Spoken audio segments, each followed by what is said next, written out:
जय महाकाली भक्तों, जय महाकाल भक्तों। आज हम इसी विषय पर चर्चा करने वाले हैं कि अगर आपके शरीर में कोई सवारी आती है लेकिन अधूरी, जैसे झटके मारती है, शरीर में कंपन देती है, शरीर को झंझोड़ के रख देती है, लेकिन फिर भी पूर्ण रूप से कभी आकर उसने बात नहीं करी है, या कभी एक या दो बार आई है लेकिन ठीक से नहीं आ रही और आप उसका कारण भी नहीं जान पा रहे हो कि आखिर वो सवारी क्यों नहीं आ रही, तो उन सब व्यक्तियों को एक छोटा सा कार्य करना है जिससे कि वो सवारी आएगी और बात करेगी। भक्तों याद रखिए, सवारी तुरंत आएगी। आपको ज़्यादा इंतज़ार करने की आवश्यकता नहीं है कि आप कोई साधना करेंगे 41 दिन 50 दिन के, ऐसा कुछ भी नहीं है।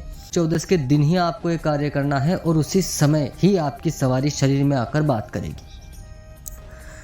देखिए भक्तों, ये जो विधि है ये उन भक्तों को करनी है जिनकी सवारी ने अभी तक गद्दी नहीं ली है और ना ही वो अभी तक अच्छे प्रकार से आकर लोगों के कार्य कर रही हैं। तो उन व्यक्तियों को सबसे पहले क्या करना है कि 14 की जो रात्रि होती है, संध्या के समय 7-8 बजे आप अच्छे प्रकार स्नान करें और स्नान करके साफ सुथरे वस्त्र धारण करें। उसके पश्चात आपके जो भी इष्ट देवी देवता हैं उनकी पूजा पाठ आप अपने हिसाब से जैसे दैनिक रूप से करते हो वो करें और उनसे भी प्रार्थना करें कि हे इष्ट देव, मैं आज ये कार्य करने वाला हूँ तो मुझे उसमें आप संपन्नता प्रदान करें। मेरी सवारी आनी चाहिए और आज मेरे घर वालों से बात करनी चाहिए। तो भक्तों आपको क्या करना है कि पहले एक ऐसा स्थान चुनना है जिस स्थान पर आप सवारी को बुलाना चाहते हैं। उस स्थान पर आप अच्छी प्रकार साफ सफाई करें और हो सके तो गोमूत्र का छिड़काव वहाँ पर कर दें। उसके पश्चात आपको एक लकड़ी का बाजोट लेना है। देखिए, अगर लकड़ी का बाजोट नहीं है तो कोई समस्या नहीं है, लेकिन अगर आपके पास है तो आप उस लकड़ी के बाजोट को लें और एक साफ सुथरी जगह पर उसे स्थापित करें।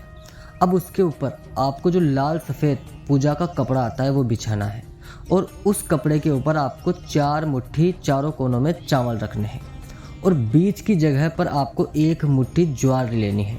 अगर आपके पास ज्वार नहीं है तो आप गेहूँ भी ले सकते हैं।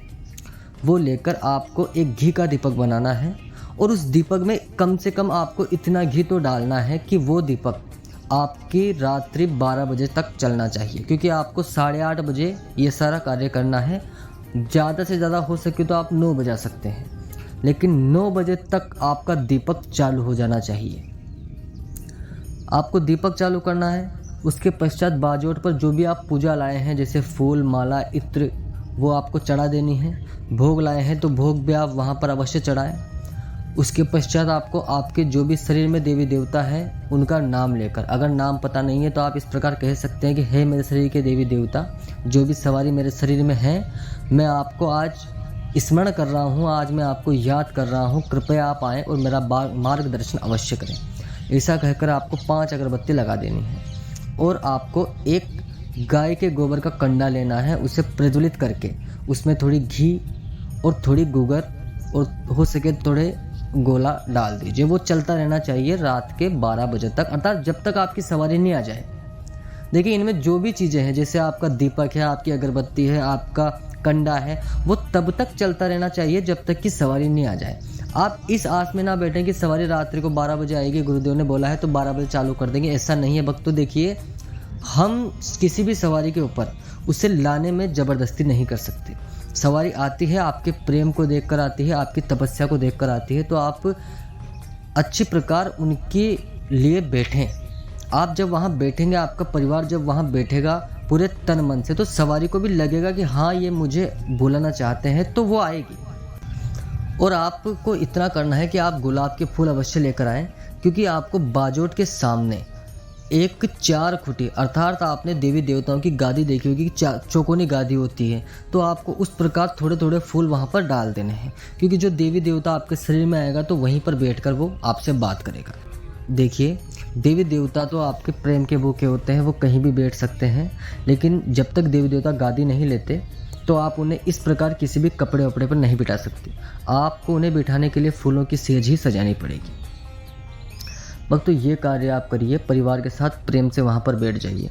आपकी सवारी अवश्य आएगी और आपसे बात करेगी। सवारी आने के पश्चात आपको इतना ख्याल रखना है कि अपने घर वालों से कह दें कि सवारी से इतना वचन अवश्य ले लें कि सवारी जब ही आए जब आप उसे बुलाए या आपके ऊपर कोई मुसीबत आए तभी वो आए। इससे क्या होता है कि अगर किसी महिला पर सवारी आ रही है, कहीं कीर्तन भजन हो रहे हैं, तो सवारी क्या वहाँ पर कीर्तन भजन में आ जाती है, तो महिलाओं की इज्जत खराब होती है। और पुरुष भी होते हैं तो वो भी इस बात से इत्तेफाक नहीं रखते कि सवारी हर जगह आए, ये अच्छी बात नहीं है। सवारी जब उसे बुलाई जाए तभी आए, तभी उसे अच्छी सवारी माना जाता है।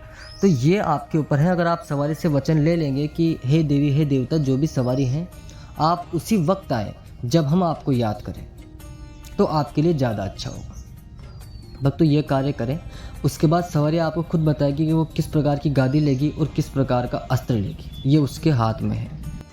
जय महाकाली भक्तों, जय महाकाल। मिलेंगे आपसे एक नई जानकारी के साथ। ओम नमः शिवाय।